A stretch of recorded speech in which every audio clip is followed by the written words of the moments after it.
این برنامه توسط مؤسسه سمی تپه تهیه شده است و ایشان مسئول موارد ذکر شده در برنامه خود می باشند. مؤسسه سمی تپه مسئول مفاد ذکر شده در برنامه هایی که از مؤسسه های دیگر تهیه شده نمی باشند.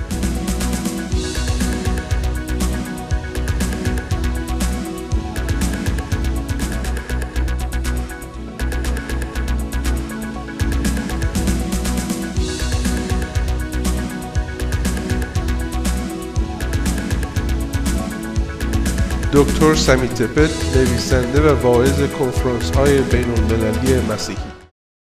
And so today I want to speak to you again about thirsty. امروز هم میخوام درباره تشنگی صحبت بکنم. And I want to talk to you about the journey that God placed me on. و میخوام درباره اون سفری که خداوند، سفر روحانی که خداوند در زندگی مرا در اون حمل کرد صحبت بکنم. It is a journey of revival. یک داستانی است درباره تازگی روحانی، بیداری روحانی. A journey of God renewing my heart and renewing my soul. داستانی است درباره یک تازگی و یک زندگی دوباره در روح من و در جسم من و در روان من. So if you have your Bibles, I want you to turn to Psalms chapter 42. میخوام به مزامیر 42 رجوع کنید. And I want us to begin reading with verse 1 through 4. مزامیر 42 آیه 1 تا 4. Psalms chapter 42 beginning with verse 1. آیه 1. The Bible says, as the deer pants for the water brooks, so my soul pants for you, O God. چنان که آهو برای نهرهای آب شدت اشتیاق دارد، همچنین ای خداوند جان من اشتیاق شدید برای تو دارد. My soul thirsts for God, for the living God. جان من تشنه خداست، تشنه خدای حی. When shall I come and appear before God? کی بیایم به حضور خداوند حاضر شوم؟ My tears have been my food day and night. اشکهایم روز و شب نان من می بود. While they continually say to me, where is your God? چون تمامی روز مرا می گفتند خدای تو کجاست؟ When I remember these things, چون این را به یاد می آورم، I pour out my soul within me. جان خود را بر خود می ریزم. For I used to go with the multitude. I went with them to the house of God. چگونه با جماعت می رفتم و ایشان را به خانه خدا پیشروی می کردم. With the voice of joy and praise, with a multitude that kept the pilgrim feast. به آواز ترنم و تسبیح در گروه عید کنندگان. Now the psalmist is writing here اون که مزامیر نوشته داره این رو میگه about the thirst that is in his soul. درباره تشنگی که در روحش هستش داره صحبت میکنه. His heart longs after God. تمام وجودش تشنه حضور خداونده. Just as a deer longs for the water brooks. همونجوری که یک آهو تشنه هستش و به دنبال یک نهر آب هستش. He says, "All my soul longs after you, O God." میگه خداوند روح من تشنه حضور تو هستش. And he remembers a time و به یاد یک زمانی میافته. when he would go to the house of God. به زمانی که به حضور خداوند در خانه خدا میرفت. And there he would worship God. زمانی که به حضور خداوند میرفته و اونجا او عبادت میکرده. And God would meet with him and he would meet with God. زمانی که او با خداوند ملاقات میکرد و خداوند با او ملاقات And it میکرد. was such a special time. و زمان بسیار منحصر به فردی براش He بود. said, I would go and I would worship God there. و میرم اونجا و خداوند عبادت میکردم. And there was a sense of joy and there was a sense of thanksgiving and praise. و حضور خداوند، حضور شکرگزاری، حضور شادی خداوند اونجا بوده. But he says, but my soul is not there today. ولی امروز میگه روح من اونجا، روان من اونجا نیست دیگه. And he says, my soul is downcast. و میگه که در واقع روح من در شادی دیگه نیستش. And he says, why are you this way? Oh, so he's speaking to himself. Oh, so why are you this way? از خودش سوال میکنه، میگه ای روان من چرا اینجوری هستی امروز؟ Have you ever been there? آیا در یه مکانی مثل این بودید در زندگی؟ In a spiritual desert? در یک صحرای روحانی بودید؟ Where you remembered there were times where there was great praise and great joy and great worship. به یاد اون زمانی هستی که در گذشته بودید که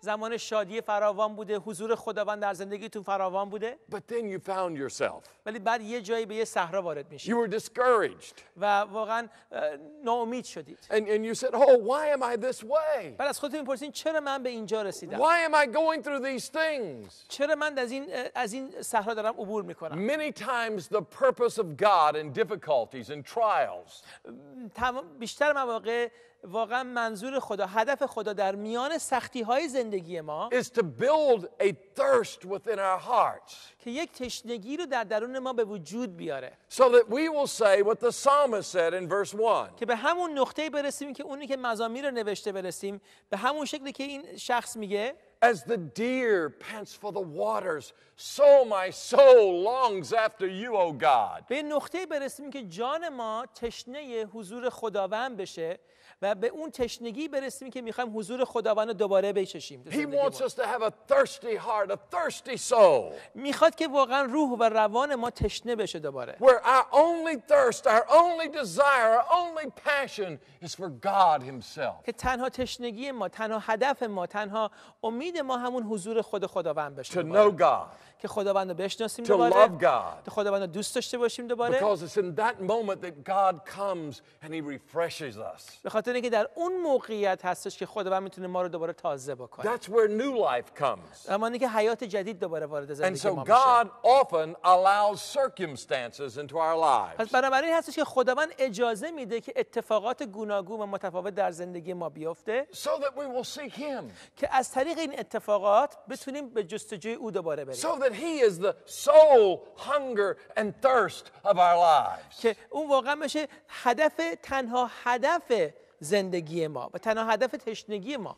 For the past 4 years, در عرض 4 سال اخیر God has been working in my life. خداوند در زندگی من شروع به کار کرده. He has sent a mighty revival to my soul. یک بیداری روحانی عظیمی رو در روان من به وجود آورده. Now, when I use that word revival to my soul, وقتی که دارم از این ترم استفاده میکنم که یک بیداری روحانی در روان من، often we think of the spectacular. ما بعضی وقتا درباره یک اتفاق مافوق طبیعی داریم فکر میکنیم. We think of all the great things that are taking place. ما درباره اتفاقات عظیم داریم همیشه تصور But میکنیم. revival often comes to our hearts. ولی تقریبا بیشتر مواقع بیداری روحانی اول در درون قلب ما آغاز میشه. Not through the spectacular, نه از طریق اتفاقات برونی و اتفاقات مثلا عظیم و عجیب بیرون از ما، but it's through the deep trials that we face. بلکه از طریق اون مشکلات خیلی عمیقی که خودمون شخصا واردش It's میشیم. the difficulties that we go through. اون زمانهای سختی که خودمون واردش میشیم. And God will orchestrate difficulties in our lives. و حتی خداوند خودش منظم میکنه، ارکستره میکنه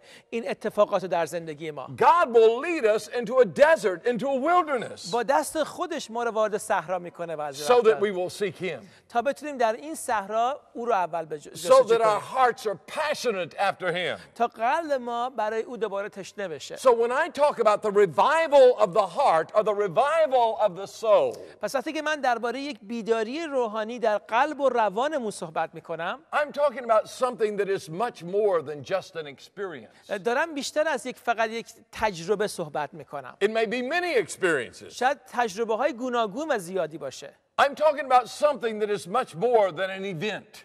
میدونید فقط یک اتفاق نیست، I'm talking about a journey.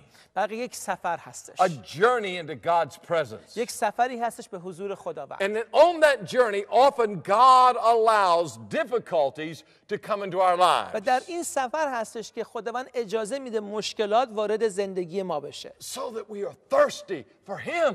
تا ما بتونیم دوباره برای او تشنه بشیم. And our only desire is to know God and to make God known. و که تنها هدف ما در اون سفر این باشه که ما خدا رو بشناسیم و خداوند ما رو خوب So بشناسه. let me share with you a little of the journey in this session. پس بذارید یک مقدار درباره این سفر با شما صحبت بکنم. About 4 years ago, حدود 4 سال پیش God allowed some things into my life. خداوند اجازه داد که از در زندگی من بیفته. I did not understand those things, این اتفاقات رو درک نکردم. but it began when I had a friend. ولی از یه جایی آغاز شد که من یک دوستی داشتم. He was my best friend in life.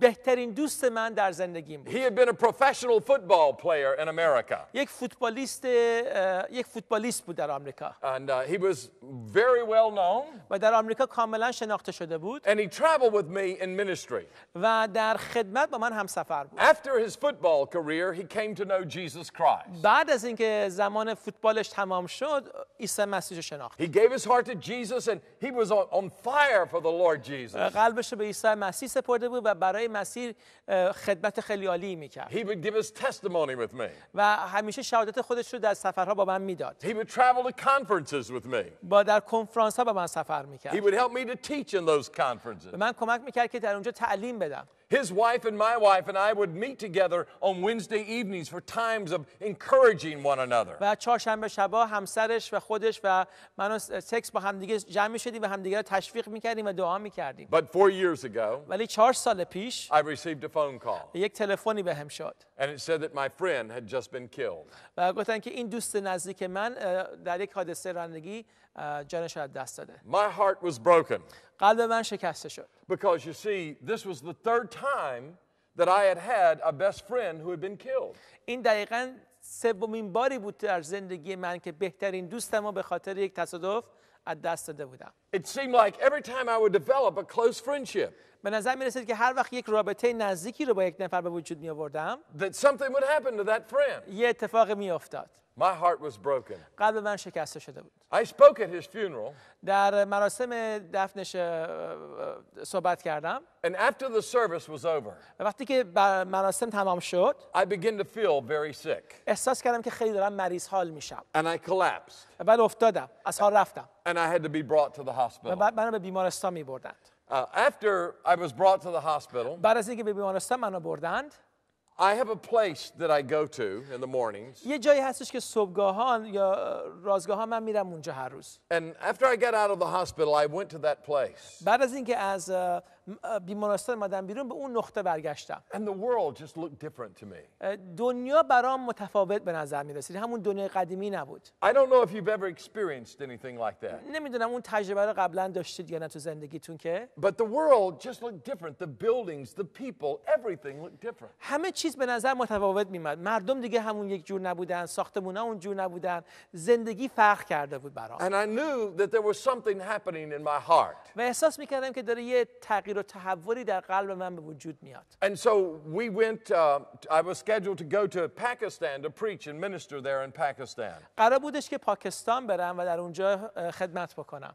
And my friend was supposed to go with me. و دوستم قرار بود که با من همراه باشه. Of course, he was now in heaven. ولی خب در آسمان بود دیگه. I said, Dad, I will go with you. پسرم هم گفتش که من با تو میرم بابا. My wife always travels with me. خانمم همیشه با من سفر میکنه. So my son and my wife went with me. پس من و خانمم و پسرم با هم دیگه به پاکستان And رفتیم. we ministered in Pakistan. و در پاکستان خدمت کردیم. On our way back home, در راه سفرمون به برگشتن به خانه I became ill again. دوباره مریض حال شدم. Now, I've never been sick in my life. من هیچ وقت قبلا مریض نمیشدم. And here in just a matter of a few weeks, I was finding myself becoming so ill. ولی دوباره در عرض چند هفته دوباره مریض شدم. And when our plane landed in America, وقتی که هواپیمامون نشست تو آمریکا، I had to be brought to the hospital. دوباره منو بردن بیمارستان. I was in the hospital for almost a week. برای یک هفته در بیمارستان بودم. And I told my wife, و من به خانمم گفتم if I can just get home, اگه فقط بتونم خونه برگردم، I believe I will be okay. من دوباره حالم بهتر And so میشه. my goal was just to get back to my house. پس هدفم این بود که فقط برگردم خونه. And I began to ask the question, پس از این سوال رو شروع کردم. God, why is this happening to me? خداوند چرا داره این اتفاق در زندگی I میفته؟ understood what the psalmist meant حالا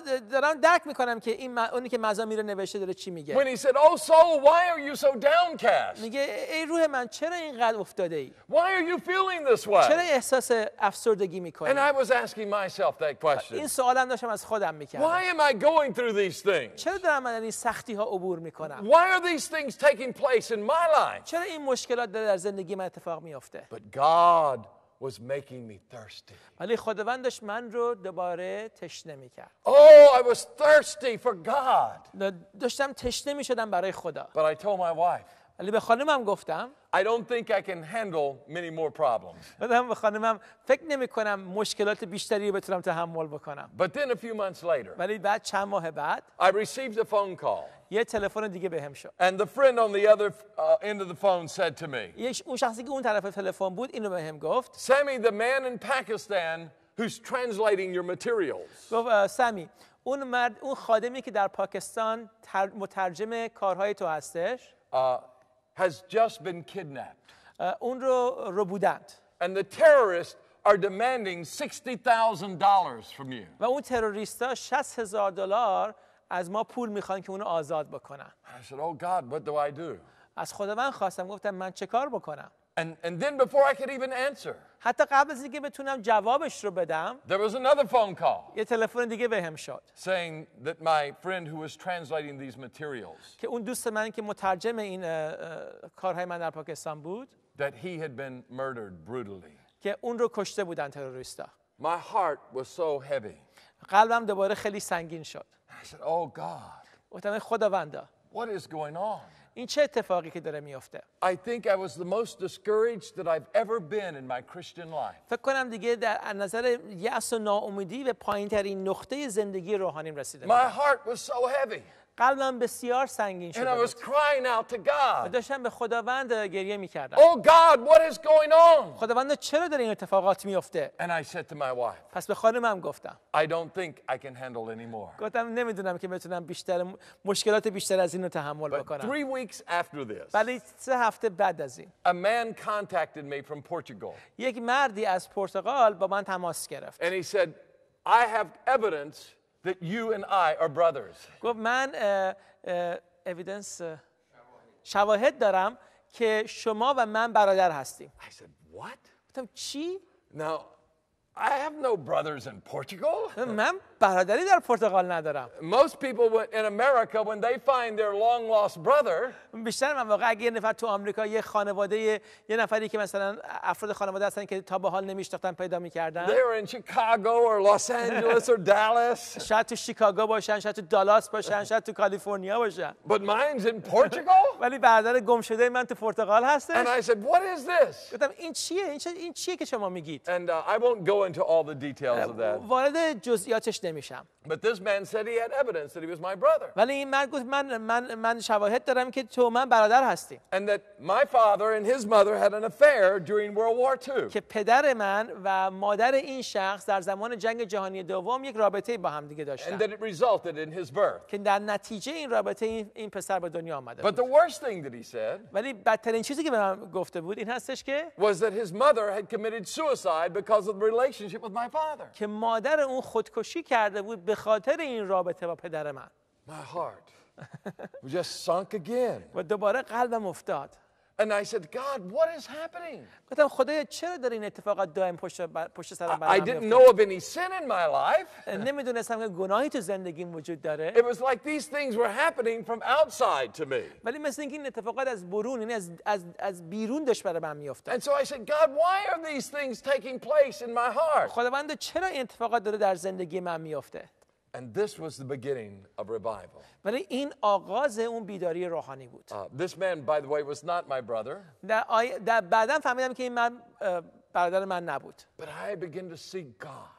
ولی من شروع کردم که خداوند جستجو کردم. With my whole heart, I began to seek the Lord. ولی با تمامی قلبم شروع کردم که در جستجوی As خداوند the برم. deer panted for the water brooks, so my soul was longing after God. همونطور که یک آهو تشنه خداوند هستش، روح منم به تشنگی خداوند. You see, when God begins to revive your soul, وقتی که خداوند میخواد که روح شما رو دوباره تازه بکنه، it's because he wants to bring you to a new level of intimacy with him. به خاطر این هستش که میخواد در یک مرحله جدید، در یک حد جدیدی این رابطه شما رو به خداوند دوباره نزدیک Or a بکنه. new level of service to him. یا یک مرحله جدیدی از خدمت. And so my heart was seeking after God. پس قلب من در جستجوی خداوند رفت. So 2 years ago, و 2 سال پیش after all of these things that happened, بعد از اینکه تمام این اتفاقات افتاده بود تو زندگیم، I was scheduled to speak at a conference in America. در یک کنفرانس قرار بود که صحبت بکنم در آمریکا. But the Lord spoke to my heart ولی خداوند با قلب من صحبت نمود. to clear my schedule گفت تمام برنامه‌هات بذار کنار and just to go to that conference for one reason, و فقط برو تو این کنفرانس برای یک دلیل، to meet with God. که با من ملاقات بکنی، And I با خداوند said to ملاقات God, بکنی. و به خداوند گفتم Oh God, I'm coming to this conference گفتم خداوند من دارم میرم به این کنفرانس because my heart is thirsty. به خاطر اینکه قلب من تشنه هستش. I'm thirsty for you. من در تو تشنه هستم. I want to meet with you at this من conference. میخوام با تو ملاقات بکنم در این And کنفرانس. so I cleared my schedule before the conference and after the conference. و من تمام برنامه‌هامو قبل از کنفرانس و بعد از کنفرانس گذاشتم کنار. And I said, I'm coming to meet with you, God. گفتم من دارم میام که با تو ملاقات بکنم And پدر. I went to that conference. و به این کنفرانس رفتم. And at that conference in the early morning, there was a prayer meeting. در صبح اون کنفرانس یک برنامه دعا بودش. And I went to that prayer meeting. و در اون زمان دعا رفتم شرکت And the کردم. Lord spoke to my heart. و خداوند با قلب من صحبت نمود. He spoke to my heart from Isaiah chapter 40. از اشعیا فصل 40 با من صحبت And نمود. let me just read to you the passage of Scripture. بگذارید برای شما اون آیه رو در اشعیا 40 بخونم. You see, I had become very tired during these days. من خیلی خسته شده بودم در ایام این چند سال اخیرش. My soul had become weary. روانم خسته شده بود. I felt like I was going to faint spiritually. احساس می‌کردم که از نظر روحانی دارم ضعیف میشم. یعنی ضعف بر من اومده. But in Isaiah chapter 40 and beginning with verse 28, در اشعیا 40 در آیه 12 the Bible says, and have you not known, have you not heard, the everlasting God, the Lord, the creator of the ends of the earth, neither faints nor is weary. His understanding is unsearchable. مثلا میخوام فصل 40 آیه 28 is 28 correct؟ Right, 28. آیه 28 و از آیه 28 آیا ندانسته و نشنیده ای که خدای سرمدی یهوه آفریننده اقصای زمین درمانده و خسته نمی شود و فهم او را تفحص نتوان کرد.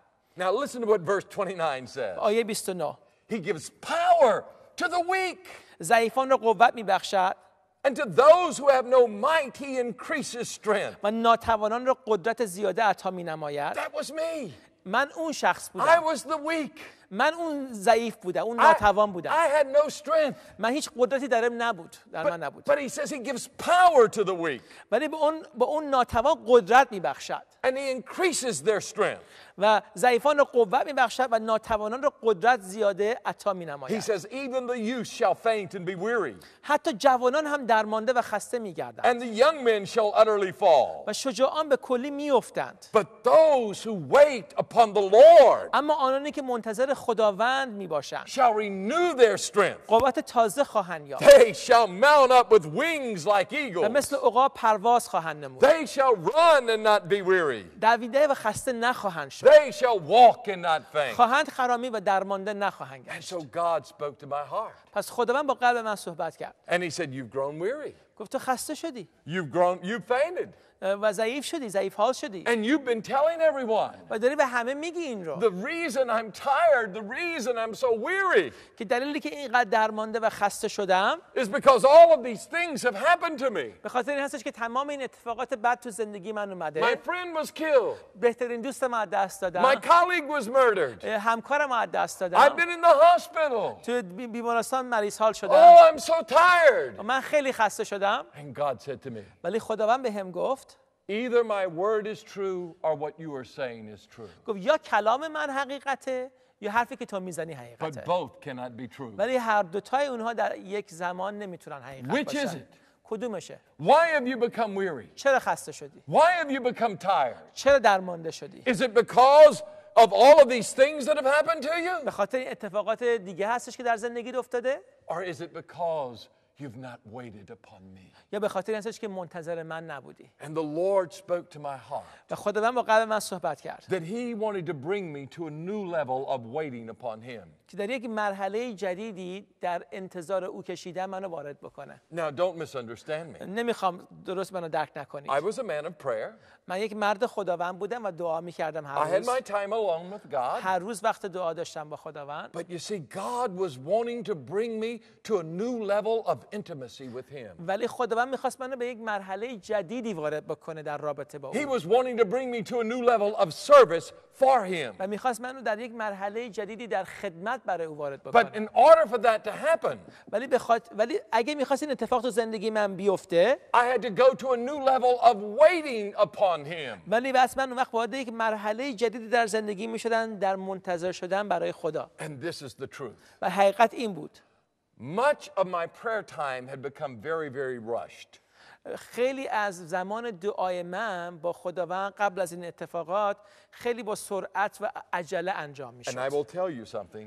و بهتون یه حقیقت بگم. If you are going to know God in a mighty way, اگه میخواین با خداوند یک رابطه بسیار غنی و عظیمی رو داشته you باشید، cannot rush into His presence and rush out of His presence. نمیتونید عجولانه به حضورش برید و با همون عجله هم از حضورش درید. You have to have ample time alone with Him in His presence. باید در حضور اون وقت کافی بگذارید. And even though I had a prayer time, even though I had time alone with God, با اینکه یک زمان دعای روزمره داشتم با خداوند و باش وقت میذاشتم، I had filled that time rushing in and out of His presence. ولی به نظر میرسید که در این وقت با عجله همه کارها رو I انجام will tell دادم. you another thing. یک نکته دیگه هم میخوام براتون بگم. You cannot multitask in the presence of God.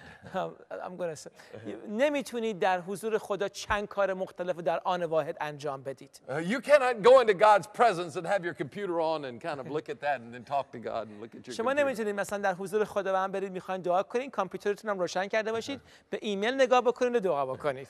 You cannot go into the presence of God and have your cell phone on. نمیتونید تلفن دستیتون هم روشن نگه دارید. You've got to turn the cell phone off. باید تلفن دستی رو خاموش بکنید. You see, if you're thirsty for God, اگه تشنه خدا هستید، your focus has to be God and God alone. تمرکز فکری شما باید خود خداوند باشه و خداوند و بس. And you've got to seek Him. پس باید او رو جستجو And He بکنید. must be your only و focus. باید تنها تمرکز فکری شما رو او باشه. And in that prayer meeting, و در اون زمان دعا و پرستش God spoke to my heart. خداوند با من صحبت کرد. And He said, Sammy, the reason you have become tired, the reason you have become weary is because you have not waited upon me in the way I want you to wait upon me. گفت سمی، دلیلی که خسته شدی، دلیلی که داری ضعیف میشی، به خاطر این هستش که در حضور من دیگه به اون شکل قدیمی منتظر نمیمونی. And so I committed myself to waiting upon the Lord. پس دوباره خودم رو به تعهد جدیدی دادم در زندگیم که برم به حضور خدا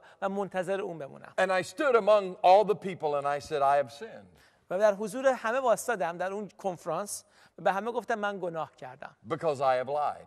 گفتم به خاطر اینکه من دروغ گفتم. I have told people that I have become weary because of my circumstances. به همه گفتم که من خسته شدم به خاطر مشکلاتم. But the truth is, ولی حقیقت این هستش، I have become weary because I have not waited upon God. حقیقت این هستش که من ضعیف شدم به خاطر اینکه در انتظار خداوند نموندم. And during that time, و در اون زمان، در این حین، God spoke to me about doing something. خداوند از من خواست که کاری رو انجام To بدم. take 7 days 7 روز رو and for 3 hours a day و 3 ساعت در هر روز to spend time alone with Him. که در 3 ساعت در روز با اون وقت تنهایی Now, بگذارم. I didn't think He wanted me to do that for the rest of my life. از من نخواست که برای تا آخر عمرم این کارو بکنم. But for the next 7 days after this conference, برای 7 روز بعد از این کنفرانس that I was to take 3 hours a day alone with God. که در اون 7 روز 3 ساعت در روز با اون تنها وقت Now, صرف there's کنم. something you must understand. میخوام یه چیزی رو شما درک بکنید. I'm very busy. خیلی سر من شلوغه. I have much work to do. خیلی کار بس انجام I have to بدم. prepare messages. باید پیام ها رو آماده I have بکنم. administration, a team to lead. باید یک گروهی رو منظم بکنم و اداره بکنم. And I didn't have 3 hours every day. و از دید من 3 ساعت نداشتم که بدم برای خداوند هر روز. So this is what I had to do. و بنابراین مجبور شدم که این کارو I کنم. had to take my agenda and look at my agenda. باید به تمامی کارهایی که بس در روزمره انجام میدادم نگاه میکردم And I had to see what was important and what was not و important. باید اون وقت چیکار میکردم نگاه کنم که چه چیزی مهم بود و چه چیزی اونقدر مهم نبود.